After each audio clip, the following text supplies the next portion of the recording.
Құрметті көрермен, облыстың бастарнасында қайырлы таң Ақтөбе ақпарат саз бағдарламасы тікелей эфирде өз жұмысын жалғастырады. Арнамызға жаңадан қосылған көрермен болса, баршаңызға таң шуақты болсын дейміз. Таңғы астарыңызды ішіп отырсаңыздар, астарыңыз дәмді болсын. Құрметті көрермен, бүгінгі біздің қонақжай студиямызға жайғасқан кезекті меймандарымыз бар екен. Ендеше таныс болыңыздар. Енді естеріңізге сала кетейік, күні кеше ғана қала төңірегінде ЮНФест 2025 студенттер байқауы өткен болатын жоғарғы оқу орындарының арасында. Сол жоғарғы оқу орындарының арасында үздік университет 2025 номинациясын жеңіп алған Батыс Қазақстан медицина университеті болатын. Ендеше сол университеттен келіп отырған Мейрамгүл Жұмагалиева Марат Оспанов атындағы Батыс Қазақстан медицина университетінің әлеуметтік тәрбие жұмыстары жөніндегі департамент жетекшісінің міндетін атқарушы және Сарбаев Нұрғали студент. Қош келдіңіздер. Қайырлы таң. Таңғы көңіл-күй қалай? Керемет. Өте керемет, барлығы. Жүлделерімізбен шын жүректен құттықтаймыз.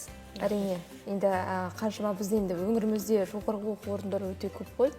Соның арасынан топ жарып, үздік атанғандарыңыз құтты болсын. Рахмет. Енді жалпы сұхбаттың басын енді айтып жатырмыз ғой, оқу, тәрбие жөніндегі департамент жетекшісінің міндетін атқарушы деп. Жалпы қандай мәдени шаралар бар? Қандай жалпы Марат Оспанов атындағы Батыс Қазақстан медицина университетінің бір мәдени өмірі туралы сұхбаттан бастайық әңгімені. Қайырлы таң. Бүгінгі эфирге шақырғандарыңызға көп рахмет. Жалпы Марат Оспанов атындағы Батыс Қазақстан медицина университеті 68 жылдық тарихы бар. Бүкіл Батыс өңіріне медицина мамандарын дайындайтын жалғыз жоғары оқу орын. Біз сонымен мақтанамыз, өзіміз оқуымызбен. Біз енді білім, ғылым саласының өте дамып келе жатқан университет, бірақ сонымен қатар білім мен тәрбие қатар жүреді. Тәрбие жұмысына, студенттердің тәрбие жұмысына көп көңіл аударылады. Жалпы университетте 100-ге жуық үйірме мен ұйым жұмыс жасайды. Түрлі бағытта, бұл спорт болсын, ән болсын, би болсын, жүргізушілік, ұлттық аспаптарда ойнау, еріктілер тобы, ғылыми ұйымдар, жалпы ұйымдардың бағыттары түрлі бағытта жұмыс жасайды және өте жоғары деңгейде жұмыс жасайды деп айта аламын. Университет әкімшілік тарапынан студенттердің жаңа бос уақытын тиімді ұйымдастыруға, әрі қарай олардың білімнен басқа жаңағы қоғамдық өмірде де дамуына үлкен үлесін қосады, қолдау көрсетеді. Бұған дәлел кешегі өткен біздің байқауымыз. Сол байқауда медицина мамандығын бойынша білім ала тұра, шығармашылық бағытта білім алып жүрген студенттермен қатар байқауға түсіп, сол байқауда топ жарып, 10 жанр, бірақ соны бір жанр екіге бөлінетін болғасын, 11 номинация бойынша 8 номинациядан бірінші орын алу, бір номинациядан екінші орын, бір номинациядан үшінші орын алу. Біздің университетіміздің мәдени өмірі, тәрбие жұмысы жоғары деңгейде жүргізілетін дәлелі деп ойлаймын. Енді әрине адам өмірін араша алып қалатын ақ халатты абзал жандарға артылатын жүк те ауыр, Әрине. Жалпы әсіресе осы дәрігер мамандығын өте ұзақ оқиды. Сол себепті осы бағытта жүріп, әрине мәдениетті одан бөлек белсенді өмірді, студенттік белсенді өмірді қатар алып жүрді оңай емес. Біздер бірден студенттермен жұмыс жасаған кезде, өзіміздің жаңа ұйымдарымызға тартқан кезде бірден ескертеміз. Ең бірінші білім, себебі сендердің таңдап жатқан мамандықтарын адам өміріне байланысты. Бұл ойыншық емес, бұны кітаптан оқып алатын нәрсе емес, бұл кәдімгі біліммен, күнделікті сабақпен, тәжірибемен келіп жатқан нәрсе. Сондықтан ең бірінші білім. Білімді қатар қоғамдық жұмыспен алып жүрсеңдер, қоғамдық жұмысты біліммен қатар алып жүрсеңіздер, мархабат. Бірақ білімді ақсандатып қойып, мынаяқта жарқырап жүрген ол дұрыс емес. Біздің студенттердің таңдаған мамандығы басқа мамандықтарға қарағанда жүгі ауыр. Енді Нұрғали, сұхбаттың басын өзіңе бұрғым келіп тұр. Жалпы енді танысып отырайық, қай факультет, нешінші курс? Қайырлы таң баршаңызға. Менің аты жөнім Сарбаев Нұрғали болады. Батыс Қазақстан медицина университетінің жалпы медицина факультетінің 5-ші курс студентімін. Сонымен қатар осы университет қабырғасына жастар жөнінде бөлімінің жанынан құралған Серпер ұлттық аспаптар ұйымы бар. Осы ұйымның 5 жыл қатарынан жетекшісі болып келемін. Енді Серпер, жалпы қандай ұйым аспапта ойнайсыздар, оркестрлік ұйым ба? Бұл ұлттық аспаптарды дәріптеу мақсатында құралған ұйым, яғни бұның құрамында бізде домбыра, сонымен қатар қобыз, сонымен қатар ұлттық аспаптың түрлі алдағы уақытта қосу болашақта ойда бар. Ары қарай осы ұлттық аспапты дәріптеу өз ойымызда. Кеше енді Юнифест деп жатырмыз, 2025 студенттер байқауы деп жатырмыз. Енді топ жарып, мен қазір сіздің дипломыңыздан көріп тұрмын. Жаңағыда Юнифест Ақтөбе 2025 шығармашылық фестивалінде аспаптық орындау шебері деген номинация бойынша бірінші орын алған екенсіздер. Қандай шығарма орындадыңыздар? Бұл Юнифест Ақтөбе 2025 фестивалінде аспапта орындау шеберлігі бойынша біз бірінші орын. Бұл жалпы Қандай шығарма орындалды? Бұл осы фестивальде бізде Алаш аманаты, яғни Бауыржан Ақтаевтың күйі, осы күйі орындалған болатын. Енді Мейрамгүл ханым, жалпы өзіңіз айтып кеттіңіз, 11 номинацияның 8-нен бірінші орын іздедіңіз. Жалпы студенттерге көңіл толды ма? Қалай? Жалпы бізге осындай ұсыныс түскен кезде бір 2-3 рет бұрын конфестиваль өтпес бұрын байқаудың ережесі университетке түскен кезде біздер өте қуандық. Бірінші қорықтық, содан кейін қуандық. Жалпы бұл бұрын сонда болмаған. Ертеректе Жұбановтар көктемі деген фестиваль болатын, бұл өткізілген болатын. Содан бері, біраз жылдан бері ұмытылған дәстүрді жаңартып, жастар қалалық ресурстық орталық ұйымдастырған осы фестивальді естігенде қуандық. Бірақ қорықтық. Себебі біздер шығармашылық бағытта білім алып жүрген бірнеше оқу орнының студенттерімен қатар енді байқауға түсейін деп тұрмыз.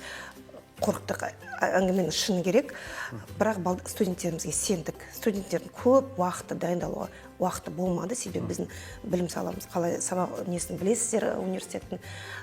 Оған қарамастан бұл жерде балдардың бірінші таланты, екінші еңбегі, үшіншісі балдардың жауапкершілігі. Студенттер жауапкершілікті өздеріне артып, дайындалып, әрбір баламыз, студентіміз сахнаға шыққан сайын біздер кәдімгідей дұғамызды айтып, әрбір студентіміз үшін тақымызды қысып, бірақ студенттер біздің уайымызды, өздерінің еңбектерін, университеттің абыройын ақтады деп ойлаймын. Себебі енді қараңызшы, біздер алмаған 3 номинация, ол жаңа біздің шығармашылық қылымдай қатты жақын емес, біз ең негізгі деп енді ұйымдастырушылар ренжімес, бірақ ең негізгі эстрадалық ән, дәстүрлі ән, жүргізушілік қабілет, аспапта ойнау, би, былай қарасаң медиктерге ондай жақын неместі, бірақ сол номинациялардан біздер бірінші орын алдық, және жүргізушілігін хабарлаған сайын эмоция деген енді әлі күнге дейін өтіп кеткенімізге уже 3-ші күнге кетті ғой, бірақ эмоция әлі соғып тұр ғой. Себебі студенттер шынымен де біздің немізді ақтады. Ақтағанда да 100%-дан асып ақтады. Керемет, енді кез келген ересек адамнан сұрасақ, өмірдегі ең бір есте қалатын сәт десе, әрине көбісі жауап берер, студенттік шақты бе. Ең расымен қайтып келмейтін кезең. Сол студенттік шақты ең мәнді өткізу, тәтті қылып өткізу әрқайсымыз өзімізге байланысты. Енді дәл осындай шаралар студенттер арасында, белсенді студенттер арасында қарым-қатынасты одан әрі нығайтқан секілді. Ең бірінші жаңа айттық қой, байқауға қатысуға қорықтық, бірақ соған қарамастан ең біріншіне жаңа өзаралық байланысты, сол жерде мүмкін бір-бірін таныс дос болып кеткендер бар, бұрын сонды көрмеген достар кездескен шығар. Жалпы өзаралық біздер бір-бірімізді таныдық, білдік, деңгейімізді көрсеттік, және басқа вуздарында деңгейінде көрдік. Бой түсек жарынға, осы фестивальға басқа оқу орындар біз енді дайындаламыз. Себебі біздер медуниверситеттен күткен жоқпыз деп ондайды. Жалпы студенттердің арасындағы достықты нығайтуға септігін тигізген байқау деп ойлаймын. Енді оған дейін жалпы біздің арнамызда жастар бағдарламасы бар. Сол бағдарламаға осы дәрігер мамандығын оқып жүрген студенттеріміз келген болатын. Өнерлі студенттер, расымен ішінде жаңағыдай нағыз кәдімгі музыкалық мектепті бітірген студенттеріміз бар. Ән орындап, мен аналардың дауысын естіген кезде расымен өте бір таңғалып қалдым. Медицинада не істеп жүрсіз деген сұрақ туындады. Осы сұрақты мен сізге, Нұрғали, сізге де қойғым келеді. Осындай бір ансамбль дейікші, бізде серпер ансамбль ғой, оркестр. Осының жетекшілігінде жүрсіз. Демек, сіз өнерге жақын адамсыз, домбыраңызды алып келіпсіз. Не себепті сіз медицинаны таңдадыңыз? Әрине, бұл сұрақ өзіме де қатты ауыр тиіп тұр, жалпы. Әлде түсінбей. Жалпы жүректің қалауына қарсы шығу қиын. Медицина өз жүректің қалауы болғандықтан мен бұдан бас тарта алған жоқпын әрине. Бірақ домбыра, ал ұлттық аспапты орындау бұл бала күнгі қалыптасқан әдетім десем де болады. Ата-анама көп рахметімді айтам. Осындай үйірмеге беріп, домбыраны толығымен меңгеруге үйреткендері үшін. Бұл сіздің хоббиіңіз ретінде қалды? Хобби ретінде. Нағыз қазақ емес, нағыз қазақ домбыра демекші, әр қазақ домбыра шерттеп білуі керек деп ойлаймын өзім.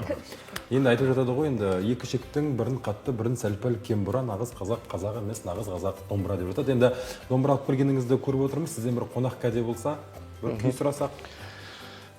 Қазір орындайтын күйім Нұрғиса Тілендиевтің күйі Әлқиса деп аталады.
мамандықпен қателескен жоқсыз.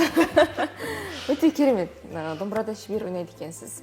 Енді расымен бұл жалпы студенттердің белсенді өмірі, әрине әр студенттің ішінде, жаңа айтып отырмыз ғой, бір талант жатыр, мамандығы осындай бір дәрігер болғанменен, осы бір талантты шыңдауға сіздердің де көмектеріңіз, сіздердің де септігіңіз тиіп жатыр.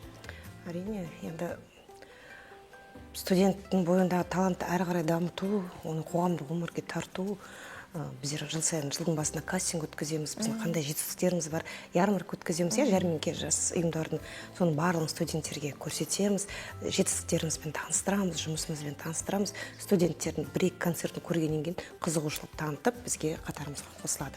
Бірақ біліммен қатар алып кете алмаған студенттер шеттен кете береді. Ең мықты, ең жаңағы екі бағытты қатар алып кететін, мысалы Нұрғали сияқты студенттеріміз бірінші курстан 5-ші курсқа дейін бітіргенше, былай қарасаң, енді 5-ші курс, енді жоғары курс студенттер, оған дейін көбісі шыдамайды, бірақ біздің белсенділеріміз, мысалы біздің кейін одан бұрын бітіріп кеткен түлектеріміз сахнаны жаңа кәдімгідей бүкіл концертте сахнадан түспеген студенттеріміз қазіргі таңда Аллаға шүкір жақсы қызмет орындарда, жалпы өз мамандықтары бойынша бас дәрігер, емхана меңгеруші, бөлім меңгеруші деген қызметтерде жұмыс атқарып жүр. Қатар алды. Енді айтып жатырсыз ғой, көп адам шыдамайды 5-ші курсқа дейін, Нұрғали жоғары курс деп жатырсыз, бірақ бірден 5-ке дейінгі бару оңай емес деп жатырсыз. Жалпы осындай барлығын екі қатарда, екі бағытты бірге алып жүрген студенттерге университет тарапынан, әкімшіліктің тарапынан жалпы қандай мүмкіншіліктер қарастырылған? Өте көп қолдау көрсетіледі. Түрлі шәкіртақылар, атаулы шәкіртақылар, бізде Аққағаз Ошанов атындағы шәкіртақы бар, Марат Ұспанов атындағы шәкіртақы бар, кәсіподақ тарапынан берілетін студенттік шәкіртақылар бар. Сонымен қатар біздер бітіріп кеткен түлектеріміздің осындай белсенді студенттерге беретін жаңағы шәкіртақылары бар. Сонымен қатар жаңағы студенттеріміз жыл бойы түрлі бағыттағы байқауларға, олимпиадаларға қатысқан кезде университет толығымен жаңа материалдық қолдау әкімшіліктің мойнында марапаттау бар, түрлі жатақханалардың жаңағы жағдай өте керемет, жаңағы бос уақытта түрлі бағыттағы ұйымдарда жұмыс жасау үшін аудиториялар, залдар, барлығы бар. Тек қана жұмыс жасаңыздар, оқыңдар деген сияқты, студенттерге. Енді Нұрғали мырза, өзіңіз 5-ші курс студентісіз, әлі қанша жыл оқисыз? Алда кем әлі 4-5 жыл бар әлі. Әлі де, алда әлі ұзақ уақыт бар, 4-5 жыл шамасы, 4 жыл дейікші. Дәл осы, жаңа айтып отқандай ұйымды әрмен қарай жетекшілік ету жалғастырасыз ба? Қашанға дейін барасыз? Жақсы сұрақ. Өте жақсы сұрақ. Алда уақытта енді осы жыл біз бакалаврды бітіреміз, одан кейін интернатура 6-шы курс берса, осы 6-шы курсқа дейін енді мақсат етіп қойған, ары қарай енді айта алмаймыз. Негізі Нұрғали биыл да жетекшілік тапсырған болатын. Негізі. Бірақ жүрек әлі қалап тұр, қайтып қазір ұйымда кете алмай жатыр. Бізде студенттер кете алмай жатыр. Қоғамдық шараны мүлдем тастап кету оңай емес екен.